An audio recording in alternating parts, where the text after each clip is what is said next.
down the field. Happy tossing dimes, cup $1 million deal. Fantasy football, better know it's real. Tune into the podcast, tell us how you feel. We be going live, best believe we talk. What's up, everyone? Welcome back for another episode of the Fantasy Football from Up North podcast. Clayton here, and joining me once again is one of my favorite sons, Riley. What's up, buddy? Not much. Excited to get another receivers here. Yeah, it's going to be awesome. This class is pretty deep, like everybody knows that by now. So we're going to be splitting this up into two parts. We'll release the second one probably Monday of next week, 3 days before the draft kicks off. So stay tuned for the end of this episode, guys. We got some information on me and Riley will both be in Vegas at the draft. So we got some information to pass on to you guys in case anybody's there, wants to hook up for drinks or something like that, or wants to come to the event that we will be helping host down there as well at the Mandalay Bay. So without further ado, buddy, let's just jump right into this big receiver class. I think this one's fair to say. I think this is a majority of the consensus number one. From what I've read, he's my number one. I believe he's yours as well, as Garrett Wilson, 6 foot, 183 pound receiver. Out of Ohio State, in my opinion, he should be the first wide receiver taken in the draft, and I don't really think it's considerably close. Would you agree with that? Well, in my rankings, I kind of have him close with another guy we'll talk about later, but Garrett Wilson he does it all for me. He has the speed, he has the route tree, he has the route running. He extends his hands to catch the ball, which you always like to see in the NFL. I just don't see any weaknesses in him, really. Like, if I'm being nitpicky, probably his frame, he could pack on some more muscle, but other than that, like, he has it all. I don't see any reason why he shouldn't be the number one receiver off the board. Yeah, if we're going to touch on a few things that I did like about him, you mentioned it. You mentioned the speed. His catchability is amazing. He's got great burst off the line, and when he does do that, he easily creates mismatches in space. Shifty, versatile. He makes plays out of the backfield as well. And like you said, in my opinion, he does play best out of the slot, but I think he would succeed on a team, when he's playing opposite of, another elite receiver, which I think that's pretty much what's going to happen. And yeah, like you said, if it comes to things I disliked about him, I guess concentration at times. He did have a few drops. He's sometimes looking ahead, rather than completing the catch first. He's already, looking ahead to see where he's going to go with the ball, and causes him to drop the ball. I think his route running can use a little bit of work, but none of these struggles or none of these dislikes that I do have is a huge deal for me. I kind of comped him to a guy like Emmanuel Sanders, to be honest. He's got great play speed, natural separation, and not to mention his ability to track and make off-target catches. Kind of similar to what Sanders did back when he in his prime. Yeah, would you agree with that stuff? Everything except the route run. I think he's the best route runner in this class. I know a lot of people say his teammate Olave is, but I don't know, on film, his route running is insane to me. And as far as NFL comps go, I honestly see this guy. I watch this guy on film. All I think, Justin Jefferson. Ooh, he has the size like Jefferson. He has the speed. He's elusive like him. Plays all over the field. I don't know. I could just see him making an impact just like Jefferson, and I think his play style is pretty similar as well. Nice. All right, another guy that where do you think you think, like you said, how high do you think this kid's going to get drafted? Like, I've seen Wilson? him. Yeah, I've seen him outside of the, I think he goes. Is that 8 overall, Atlanta? Yeah, I think it's 8. I think he goes right there. That'd be interesting. Okay, another guy we'll talk about. We've heard a lot of hype about Drake London, 6'4", 219 pounds. Guy's a big man. Former basketball player turned football player. Spent 3 years at USC. Most notably, had his best season last year. 88 catches, over 1,000 yards and 7 touchdowns, and that was in 8 games. That's ridiculous. And if you really average that out amongst those 8 games, he's averaging 11 catches, almost 140 yards per game and a touchdown. So, that rate alone tells you this guy's was impactful last year. Oh, I'm a huge fan of Drake London. I know a lot of people are hesitant just based on his long speed and his injury history. But honestly, he's up there. He's my number 2 receiver in this class. He's honestly right up there with Garrett Wilson for me. He has that big body. He's physical. His route running is insane too. And he actually has very quick feet for his size. Like off the press, he can use that physicality, but even when that fails, he has those quick feet. He has those quick feet to get around the defender and create that separation. So I honestly think he might even be the most NFL-ready receiver coming into this class. Well, yeah, I'm not going to touch on, you pretty much nailed it right there with everything that you said. Outside of that, and he's got an incredible catch radius and his contested catch ability because of that, that basketball background and his size. It's pretty, he can sit there and box out a few guys. Anytime he wants to go up and get that ball, he's going to get it and come down with it. So the things I disliked, of course, like you mentioned it earlier, a lot of people do have issues, durability issues.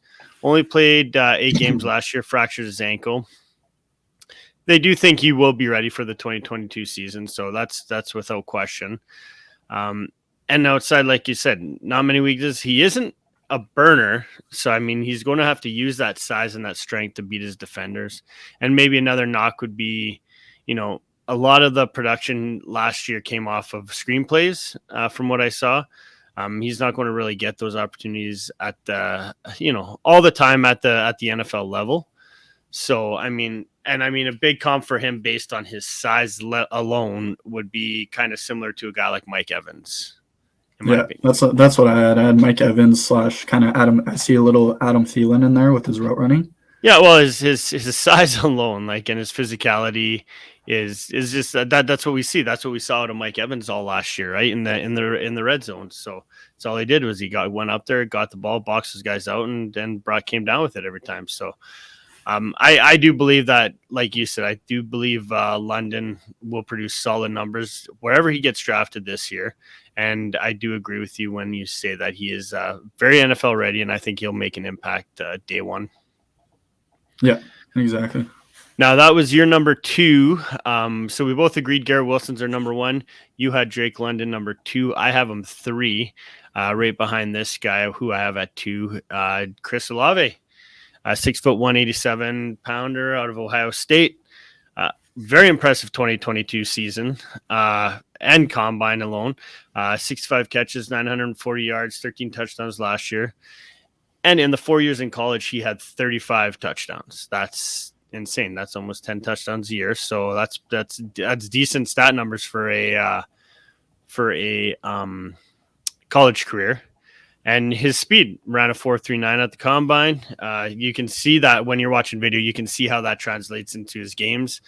Great footwork, initial burst. He uses his initial burst to create separation. Best quality, I think, to be honest, is he can find that soft zone on a lot of his routes, which leaves him quite open. You know what I mean? He can break away from those corners or whoever's covering them, those defenders, and he can find himself open and I'm almost talking like nobody ever anywhere near him for probably 2 to 3 steps away from him, right? So making those easy catches. Another thing I really do like about him, he has the ability to shift up or down his gears. So, either he's going to turn it on or he can slow it down if he needs to. And very athletic, polished player with great body control. Those are my big likes about Chris Olave. Yeah, Chris Olave, I love pretty much the top 8 guys in this class. I'm not as high on Olave as some, definitely not as high as you. I have him ranked as my number 5 receiver. When you talk about playmaking, he's the definition of that. This guy's just a playmaker every time he touches the ball. He has that separation ability, and he also has the release from press coverage, which you like to see. Just a couple knocks on him that I think it'll take time to adjust for him into the NFL is just his route tree wasn't very established in the short game, especially. He was more of that deep threat playmaker, which will definitely work in the NFL, but you just like to see a more consistent route tree in the short slants and stuff like that. And also his physicality. Obviously, he isn't the biggest guy, but he lacks that physicality at the line of scrimmage. And this will also affect his ability with contested catches, which I think will be his biggest issue coming into the NFL because you do need to make those contested catches when you make the big league. Yeah, my two knocks on him are like similar to the ones that you had, but he doesn't really do much after the catch. He's one of those receivers that catches the ball and pretty much gets hit immediately. He's not going to be one of those guys that catches it, breaks a tackle and then goes for another, 20, 30 yards. So, I mean, that's, based on his speed, right? So he can't really, that'd be one knock. And another one is he often tries to catch the ball with his body, like with his chest, rather than, trusting the fact this kid's got hands. I mean, rather than do that, he tries to catch the ball with his chest. But to me, all those things are like that. He'll grow out of, I think, in the NFL. I think it'll take a little bit of time, but I do, like I said, I do like him as my my number 2 receiver, and I comp him to a guy outside of the the issues that this guy does have right now, Calvin Ridley, similar size. I'm great, solid possession receiver. Yeah, that's the exact same comp I have actually, Calvin Ridley. And I would love, and I put this in bold in my notes, I would love to see him go to a team like the Packers or the Chiefs. I think he would be ideal to go to the Packers just because I give Aaron Rodgers needs a guy like that kid that he can rely on, now that Adams is gone. So okay. Well, another guy we'll talk about, which this guy should have been, this guy was all the, going into the year was supposed to be the number one, the best receiver out there. And I mean, I'm sure he was, had he not torn his ACL. Jameson Williams, 6'2", 179 pounds. And like I said, torn ACL, and what was going to be his best season as a college player. Which was his best season as a college player. 79 catches, 1,572 yards, and 15 touchdowns, which is insane. Yeah, this guy went off this season, and he was a no-name coming into 2021. He came from Ohio State. Obviously, they got those 2 big wide receivers over there. So he didn't do anything. Like, he was barely putting up 100-yard seasons 2019, 2020. Transferred over to Alabama. Obviously, they lost their top-tier guys. They needed a number 1. And wow, did this guy step up for them. 6'2", 179. Like you said, he put up almost 1,600 yards, which is insane. When you talk about fast, he might be the fastest guy in this class, and that's saying a lot with how fast these guys are. Separation, you can't even teach this kind of separation this guy gets. And like, for me, he honestly might have the most upside out of any of these guys, Garrett Wilson included. The only thing I saw with him that's definitely could be improved upon is just his route running. Doesn't have the sharpest of cuts. And another thing is just he didn't face the press often at Alabama. That'll definitely change when he comes into the NFL. Yeah, and that's what I had down on my my dislikes was, he's kind of on the lighter side. So, I mean, that's going to affect his blocking and his ability to match up against press coverage, just like you mentioned. I mean, and of course you can't just forget about the fact that, he did tear his ACL. It was in the bowl game, I believe. So obviously never a good thing. He's probably going to miss some time to start the year, but you know what? These guys are going to get drafted, not necessarily to make an impact right now. This is for the future, right? So yeah, like you said, upside, I think this guy's got it. I can list off the list of likes I like about this guy, going from, the versatility, the speed, his release, the way he shuffles his feet, and jukes out defenders, allows him to get, create easy separation. And yeah, there's not much, like you said, not much you can dislike about this guy. I comped him to Will Fuller, not because of the torn ACL, but just, big playability, line up all over the field and get open deep. So yeah, I could definitely see that. That's, once again, that's the same comp I had. Where do you have him ranked? I have him as my number 4.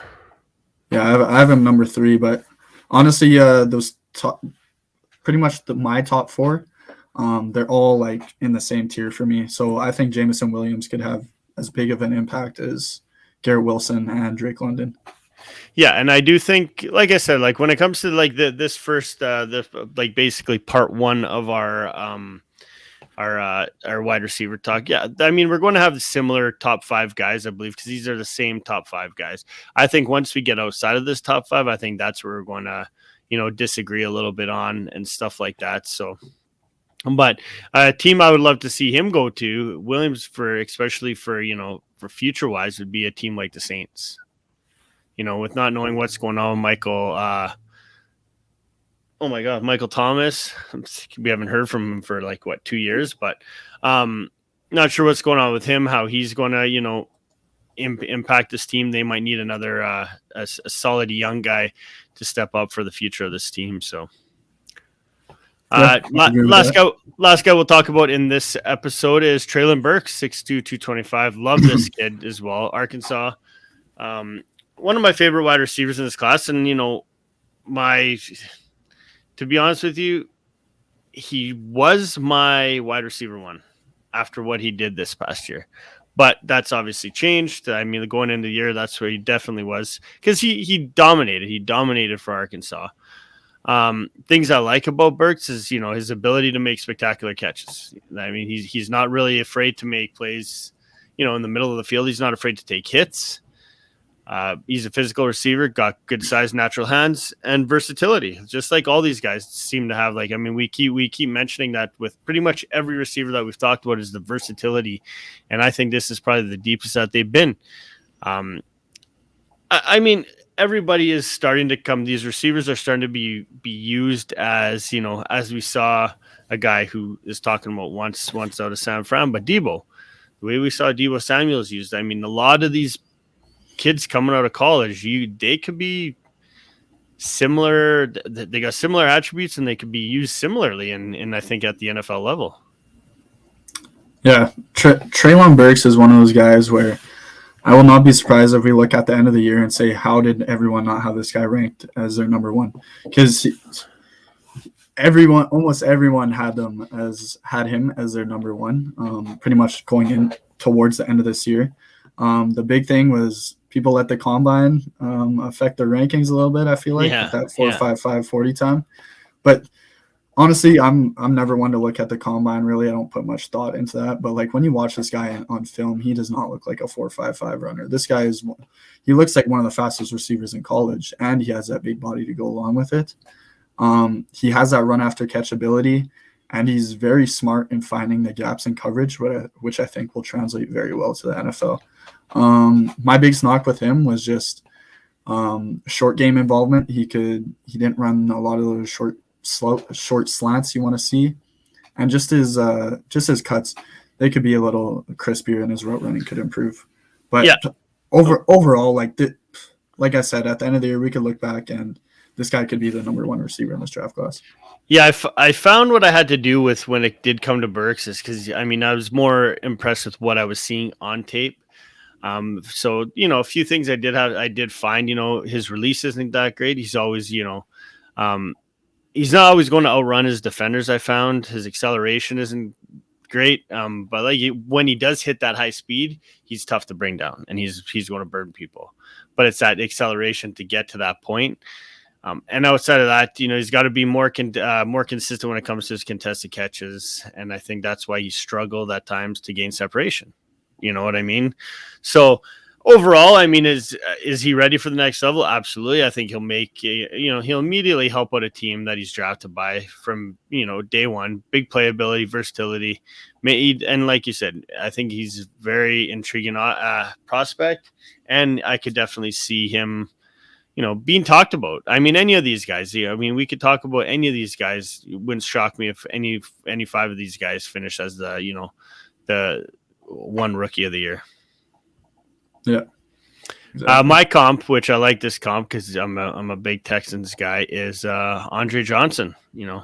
Big hands, physical at the catch point, not afraid to go over the top and make plays. That's exactly what Andre Johnson used to do back in the day. And realistically, every team is a good fit. Every receiver this team is going to be a good fit for is Packers once again. So, because Packers need help. Yeah, the NFL comp is pretty obvious one based on his size, but I have A.J. Brown. I honestly think he plays just like A.J. Brown. He has that A.J. Brown, even coming into his draft year, his knocks were the same as I had for Treylon Burks, is that he wasn't as established in the short game and his route running. But that didn't seem to be a problem for A.J. Brown. So I think Treylon Burks will translate very easily in NFL, and I think he's going to be one of the league's best deep threats. Nice. Well, I like it. Well, that was quick, nice, short and sweet. So before we leave, I mentioned it at the top of the show. We will be in Vegas. We will be leaving on the 27th till the 30th. But on the 28th, we are going to be helping with a draft party hosted by a guy you heard on this episode, on this podcast the other day, talking quarterbacks, John Chapman of the 49ers Rush podcast. He has put together an event along with Dale from Eat Sleep Fantasy. They have put on this event that's going to be unreal, and we're very proud to be a part of. I do help Dale host on Eat Sleep Fantasy as well, but I mean, outside of that, I mean, Elijah Mitchell is going to be there. Fred Warner is going to be there. Meet and greet happening. Tons of prizes to give away. Open bar, open food. It's going to be held at Mandalay Bay at the S Bar. If you guys are going to be down there looking for something to do, head over to 49ersrushroadtrip.com and get your tickets there for the Thursday event. That is the meet and greet with Elijah Mitchell and Fred Warner. Friday, we will also be hosting another event for round 2 at a can't remember what the name of the bar is. Actually, I don't have it in front of me, but also if you go to 49ersrushroadtrip.com, you can find tickets for that event as well. So outside of that, we will be back for dropping the second episode of our wide receiver rookies on Monday next week. So until then, we'll talk soon. Peace. Clayton caught a big skin running down the field.